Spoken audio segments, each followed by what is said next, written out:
Tonight, Senate moves to establish Drug Awareness Institute. House of Representatives seeks explanation over maltreatment of Super Eagles in Libya. Plus, strengthening local government administration in focus at state houses of assembly. Good evening and welcome to Parliamentary News. I am Praise Nwachuku. Senate wants the fight against drug abuse to be taken a notch higher as it seeks the establishment of a National Institute for Drug Awareness and Rehabilitation. National Assembly correspondent Lami Ali reports that the proposed legislation passed second reading after intense debate. Opinions were divided during debate on general principles of the bill. The establishment of the institute is informed by the high record of substance abuse in Nigeria. It is very important to the extent that drug abuse affects every sector of the society. My worry is that we are spending so much money on overhead. Most of the existing laws are more of arresting, taking punitive measures, and they say prevention is better than cure. It will not serve the purpose for which it is intended. Some legislators suggested that the National Drug Law Enforcement Agency could rather be strengthened to make it more effective in the fight against the menace of drug abuse. If actually we want to end drug trafficking in Nigeria, we should make drug trafficking a capital offense. We have a practice here to always allow bills to go further, to allow for proper scrutiny. Another bill that passed second reading after eliciting diverse views in the Red Chamber is the bill to establish a Nigerian Coast Guard to secure maritime zones. There is no marine and blue economy without Coast Guard.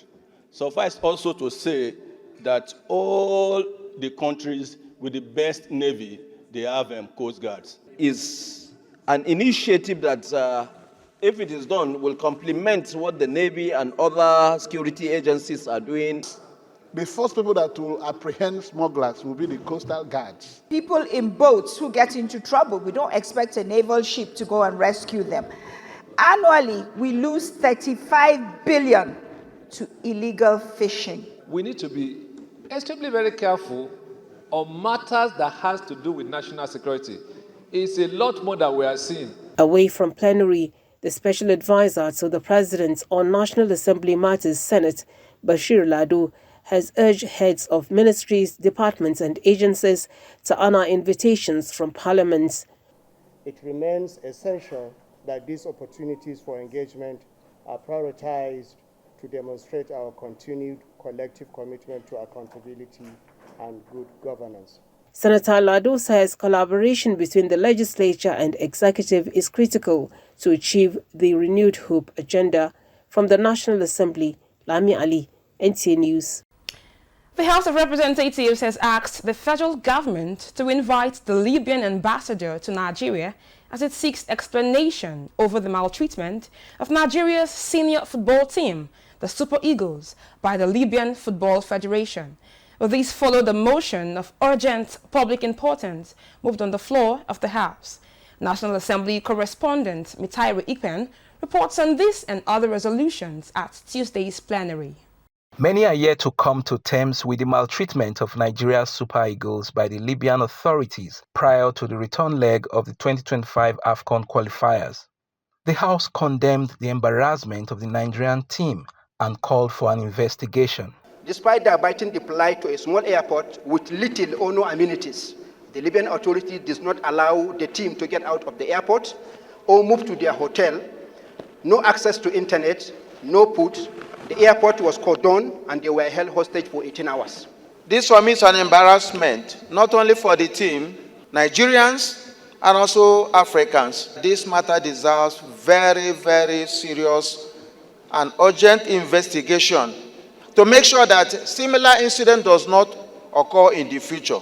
In another development, the House sought lasting solutions to the periodic release of water from the Lagdo Dam in Cameroon. Mandate the Federal Minister of Water Resources and Federal Minister of Works to expedite the completion of the Dasin Hausa Dam in Adamawa State, which will act as a buffer and help to absorb excess water released from Lagdo Dam and rehabilitation of critical infrastructure in flood-prone areas. Also note, the recent flooding in Sokoto State, which resulted in the destruction of Sokoto, Goranyo, Sabon Birni, and Niger border roads. Another motion highlights the dilapidation of federal highways as lawmakers advocate increased allocation to the Federal Road Maintenance Agency. Allocate 20% of the Ministry of Works budget to enable Federal Road Maintenance Agency to function effectively. The House passed 3 bills, including a bill for an act to establish the Federal College of Education Special in Duku, Gombe State. From the National Assembly, Mitaire Ikben, NTA News. In a bid to realign the laws setting up the local government administration and make it consistent with the new order, the Nasarawa state government has taken a bold step to restructure local government systems in the state and to conform with the ruling of the Supreme Court, granting financial autonomy to the third tier of government. Speaker Nasarawa State House of Assembly Danladi Jetao stated this while reading an executive correspondence seeking to amend local government law in the state. Adams Abdul Kadri completes the report. In line with the Supreme Court ruling that granted local government autonomy, Nasarawa State House of Assembly has commenced work on an executive bill seeking to amend the existing local government law in the state to conform with the Supreme Court judgment on financial autonomy of the third tier of government in the country.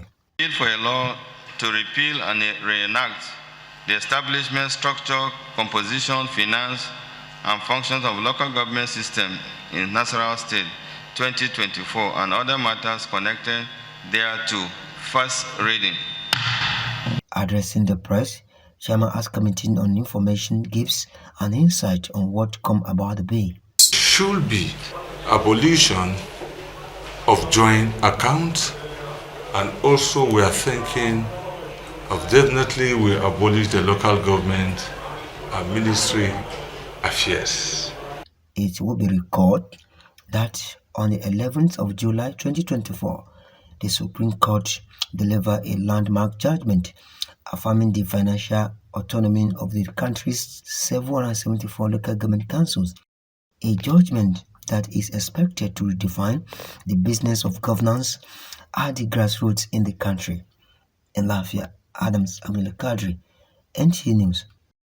Meanwhile, following the creation of new wards by the Akwa Ibom State Independent Electoral Commission, the State House of Assembly has passed a local government administration amendment bill to amend some sections of the Act. Chairman, House Committee on Local Government and Chieftaincy Affairs, Mr. Mfon Idong, says the bill will ensure peace and effective management of resources in local government areas. Nsikak Okon reports. The lead sponsor of the bill and member representing Etmepika State Constituency, Mfon Idong, says the bill will increase appointments, avoid marginalization, ensure harmony and smooth running of the local government administration in the state. The bill supports the appointments of supervisors into the local government council to be not less than 3 and more than 11, as well as the appointments of 5 members of special advisor, which one must be a legal practitioner in charge of legal matters.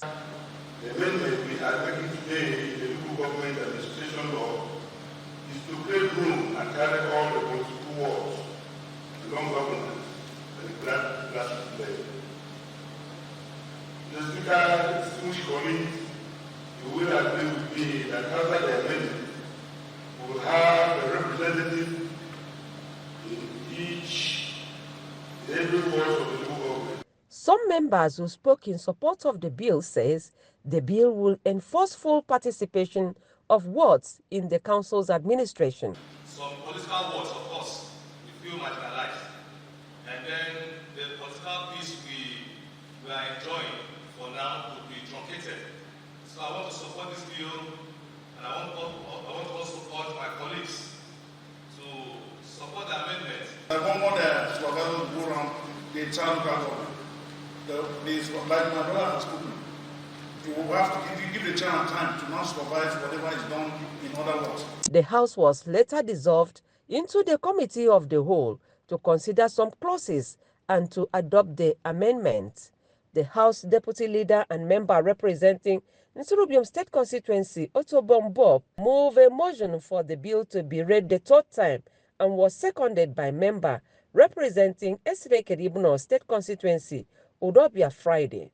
The Speaker, Kwaibum State House of Assembly, Demoton, while commending members of the committee for a job well done, directed the Clerk of the House, Nsika Obon Orok, to communicate the amended bill to the Executive for further action. Bill for law to amend the local government administration law at 90, law of Parliamentary State 2022 as amended, and for other matters related with is hereby read the third time and passed into law.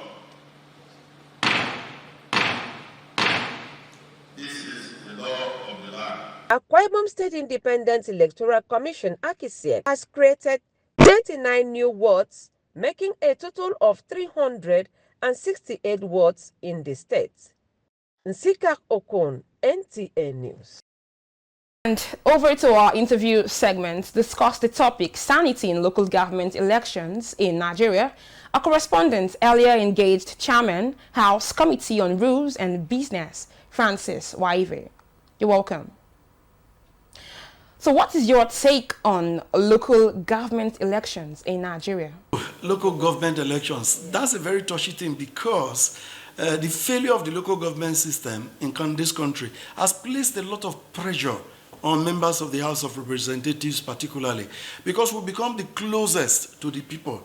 And so things that are not normally our duties, apart from what constituents will normally bother you with school fees, house rent, hospital bill, and burials, and all that.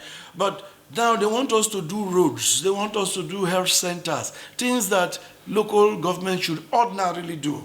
Members of the House of Representatives have become the local government in their own constituencies. But we are grateful that the Supreme Court have given a judgment that would help to change this story.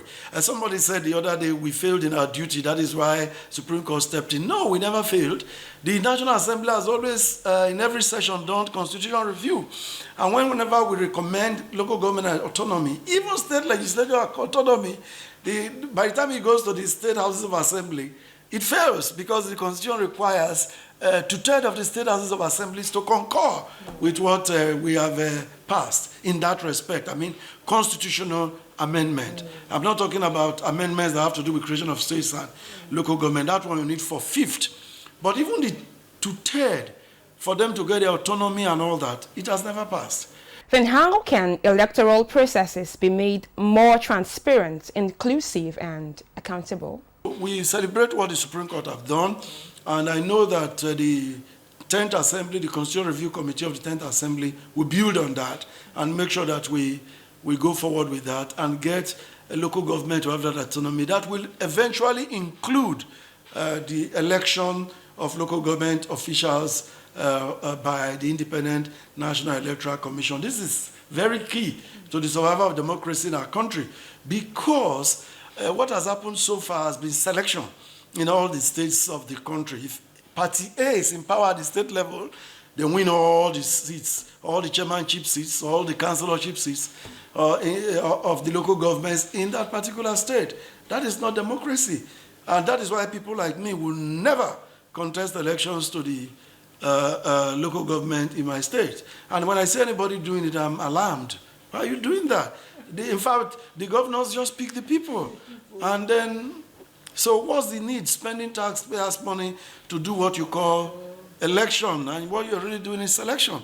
But I can assure you the National Assembly, the Constitutional Review Committee is on top of this, and we are going to recommend it again, and we hope that the State House of Assemblies will stand up to the task. Okay. Well, thank you so much, Mr. Francis Waive, for your insight on this matter. And from grassroots legislation comes a report that since the Supreme Court's judgment on local government financial autonomy, leadership of local government administration across the nation is gradually returning to democracy as elections are being held to elect councillors and chairmen to legislate and administer the councils. With more councillors being inaugurated, legislative activities are also picking up in earnest across local government areas towards bringing development to the grassroots. In our next report, Godwin Inalegu brings us a groundbreaking report from Zing Local Government Legislative Council in Taraba State, where a bill for a bylaw to regulate activities of scavengers in the area has been passed and subsequently signed into law by the council chairman. The legislative proceedings commenced with the arrival of the leadership of the council, led by the clerk Ibrahim Aminu Alkali. Clerk of the Council, Ibrahim Aminu Alkali, read the bill which precedes its proceedings. It aims to checkmate the criminal activities embedded in the scavenging business in the area. Scavengers are popularly called Babambola in the area.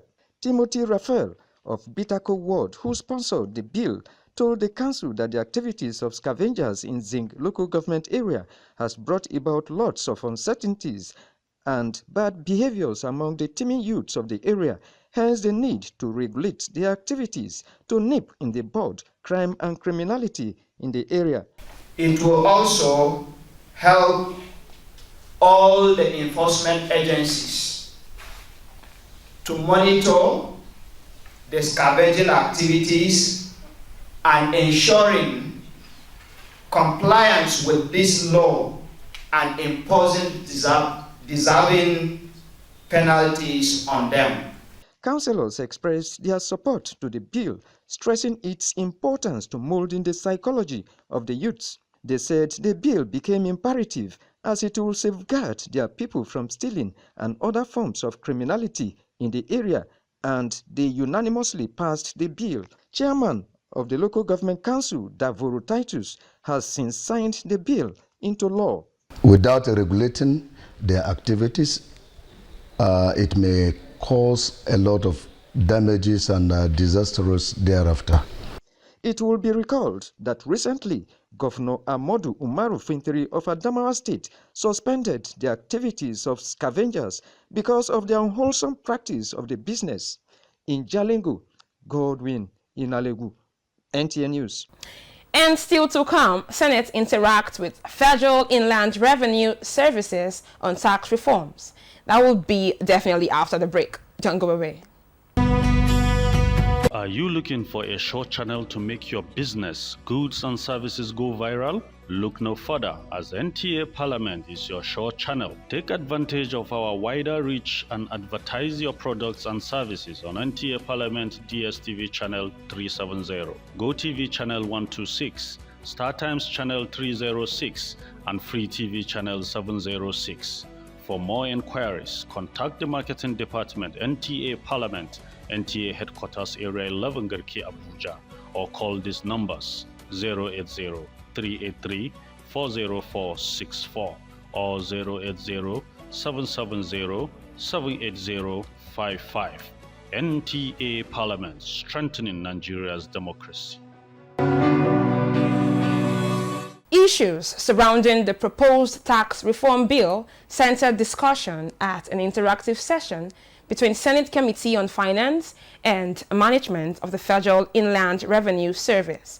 Amina Saidio reports that top on the issue is the proposed renaming of the Federal Inland Revenue Service to be known as the Nigeria Revenue Service. The four bills are the Nigeria Tax Bill, the Nigeria Tax Administration Act Amendment Bill, the Nigeria Revenue Service Bill, and the Joint Revenue Board Establishment Bill. When passed, it is expected to, among other things, help harmonize the multiple tax laws in the country. Chairman Federal Inland Revenue Service Zach Adediji explained that the proposed tax bills will not lead to introduction of new taxes or increase existing ones, assuring the committee that it only seeks to promote transparency in revenue collection. In order to be effective and efficient, we need to bring this to modernization.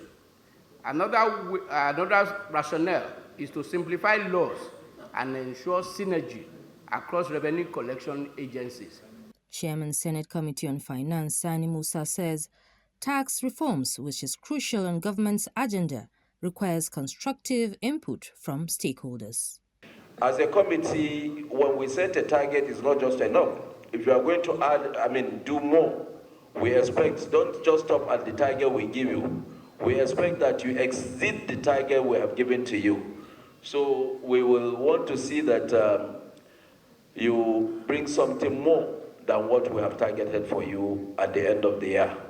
And with that, we'll be able to support the bills that you are presenting to give you more powers. Members expressed concern but hope that the reforms will yield greater results for the country. After harmonizing and simplifying all these things, do you have any intention of redistributing, let's say in the case of VAT, the distribution of VAT as it is now? There's nothing like that. You're not charging any new tax. Nobody's paying any new tax. That is the fundamental thing we're living here with. That these reforms are not going to impose additional tax on anybody. That is clear. The proposed bills seek to broaden the mandate in the management of the nation's revenue base.